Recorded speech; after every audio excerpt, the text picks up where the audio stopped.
Our procedure at the train station is quite easy. We have the bags loaded on the baggage cart and we just push them onto the platform, find our train and load them on board the train. It just takes a few minutes to do that. And then we're merrily rolling along on our way, leaving Venice behind. We're heading for Switzerland, which involves a 3-hour train journey from Venice to Milan, and then change trains, and then about 4 more hours from Milan to Lucerne through the beautiful Swiss Alps, coming up in just a few moments here on World Traveler. Venice is connected to the mainland by this causeway. It's a landfill with train tracks and a roadway for cars and trucks and buses. And it's time for some refreshments already. Hit the snack bar. They've got all kinds of goodies here. And if you have a dog, you can bring the dog on board. There's no ticket required for your animal. Europeans love to travel with their dogs, and you'll see them in restaurants as well as on the train. Stand-up snack bar, you can get a light bite, you can get sandwiches or just soft drinks or coffee. And later at lunchtime, you can sit down and have a real meal, home cooked by our wild chefs in the kitchen, who we're going to meet up with right now. Very nice. Grilled. Grilla. Yes, the cook, huh? The chef. Yes, the chef, Bacon. Hey, very good. You can see it's a real kitchen on board the train. It's not just frozen microwave food. Now we get the bags off and onto the platform, and then each person pulls their own bag through the station as we change trains here in Milan to catch our train to Lucerne. You can see here where it's important to bring a suitcase that's easy to pull along behind you. Don't bring a huge suitcase when you're traveling on the trains of Europe. Maybe 24-inch, maximum maybe 26-inch. And many people can get by with a 22-inch suitcase. Leaving the beautiful train station of Milan, we're rolling on our way. We're heading north in this deluxe first-class Eurail car. We always have reserved seats, and there's usually lots of room. We can spread out. Maybe there's tables between the chairs, and you can have another meal on board and enjoy this fantastic scenery going by. We're into the Alps of Switzerland already, in the heart of the mountains, and this is really one of the most scenic train rides in all of Europe, going from Milan, heading north to Lucerne, going through the Gotthard Pass. By now it's mid-afternoon and we've worked up an appetite, which is very easy to satisfy when you're traveling on a Swiss train. The food is quite good and reasonable in price. So a complete meal, 4-course meal here is about $35, and with this kind of a scenery going by and that quality food, that's a real deal. Traveling just doesn't get much better than this. What could be more comfortable and enjoyable? Having a meal with some friends, enjoying the scenery. After the meal, you could take a little nap, or more likely, just enjoy the rest of the mountains going by. And then soon enough, we arrive at Lake Lucerne, which is a huge lake. It takes nearly a half an hour to pass along it, and it presents many photo opportunities. Now, we arrive in Lucerne, and we get to the hotel and check in for the evening. And the next morning, we're bypassing all of that in the program here because we want to get you up to Mount Titlis the next morning. We're going up to one of the most beautiful glaciers in all of Switzerland. It's a trip that takes about an hour from Lucerne to Engelberg, and here we get off the train and we'll be walking just a few hundred yards through this beautiful meadow of wildflowers and mountains all around us to the cable car lift that'll take us up to the top of Mount Titlis. The total price for the excursion from Lucerne to the top of the mountain includes the train ride and 3 different cable car lifts up along the mountainside, and it'll cost you about $75 for the round trip. However, if you're holding a Eurail pass, you can get a discount so that the total price is then about $55. For that accounts for the portion that's on these cable cars. The train ride from Lucerne to Engelberg is no charge if you have the Eurail pass. You have 3 different kinds of cable cars. You change cars at 8,000 feet into the world's first rotating gondola. We're not in the gondolas of Venice anymore. This is the gondolas floating over the alpine glaciers, getting up into the snow zone. Looks like somebody continues. Beautiful. Gotta come and see it. Here we go. And even if you come here in the middle of the summertime in July or August, there's still going to be snow up on the mountaintops because these are glaciers with snow all year round. Looking now into the heart of the Alps, deep into the Bernese Oberland. Way in the distance are such mountains as the Jungfrau and the Eiger, and you can spot them if you know which peaks to look for. You're looking in the direction where there's 20 peaks, each of which are over 12,000 feet high. A commanding vista with a beautiful deep valley down below. And we walk out on the snowfields. This is half the fun getting up there. You can do a little sledding just on your butt, or they've got little sleds that you can ride down on. Here's Dennis here. Okay. Terrific photo op. It's a little slippery, but it's really not that cold. It feels like a sunny 50 degrees, and some of us aren't even wearing jackets. Oh, I love the snow, the vistas. It's just nice. I just love it here.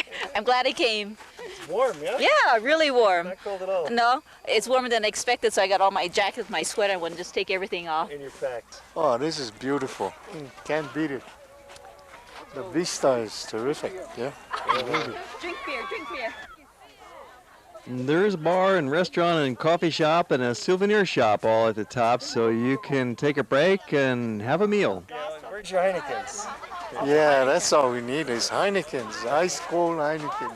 It seems like the Swiss have brought their brand of civilization to the top of every one of these scenic mountain peaks, making it very easy and comfortable for you to get to the top and have some fun while you're up there. Enjoy this bright combination of sunshine and white snow. It's very comfortable and pleasant. You go tromp around in the snow a little bit and have the obligatory snowball fight, and when you're done, sit down on the terrace or indoors in the restaurant and enjoy the view. It's an endless panorama of mountain peaks. There's other mountaintops you can visit that are close to Lucerne as well, but none of them quite give you this vast panorama that you can enjoy from Titlis. If you'd like a trip that's a little bit closer to town, you can go up Mount Pilatus, which gives you a nice view over Lake Lucerne and down onto the town, and you can see mountain peaks in the distance as well from Pilatus. However, there is generally no snow up there in the summertime. It's only about 7,000 foot elevation. But with Titlis, you're at 9,000 feet and above, and you're looking at peaks that are 11 and 12,000 feet high, so they're always covered with snow. And you can take it all in from the warm comfort of the restaurant. They have a variety of snacks or a complete meal if you like. And when you're done, you might spend an hour and a half up on top of the mountain. That's generally enough to poke around. You get on the cable cars, and they take you back down, back to the train station area in Engelberg. Along the way, there is cow pastures, and you can hear the clanging of the cowbells. It's breathtaking scenery. It seems like it's just popped right out of a postcard, but this is the real thing. It might look good on television, but being there in person is the only way to really experience it, of course. And you're in the hands of the Swiss engineers with their precision gears and cable cars and trains, get you right back down to town. And we bump into some kind of a colorful festival that's going on in Lucerne. Tomorrow is Corpus Christi Day, so the local volunteer militia has turned out in force and in costume and on horseback to celebrate the event. When you're traveling in Europe for about 18 days, as we are on this tour, you invariably run into something going on, some kind of a street festival or a carnival or some kind of a special event.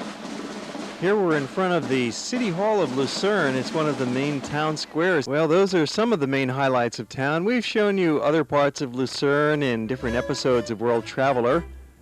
You can see this town in a day and then spend an extra day visiting some mountains nearby and then spend another day shopping if you like. You could easily keep busy in Lucerne for several days. One of the nice restaurants is Gallagher. It was recommended to us by our guide Doris, and something exciting was going on inside. Not only the good food, but the band that we saw earlier that day was having their banquet. It's an annual event where the restaurant gives them free beer.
Gallagher serves traditional Swiss food, which is heavy on the bratwurst and the rösti, which is the wonderful roast potatoes and other kinds of fondues, sliced beef with the cream sauce. This is an inventive shop window. It's upside down.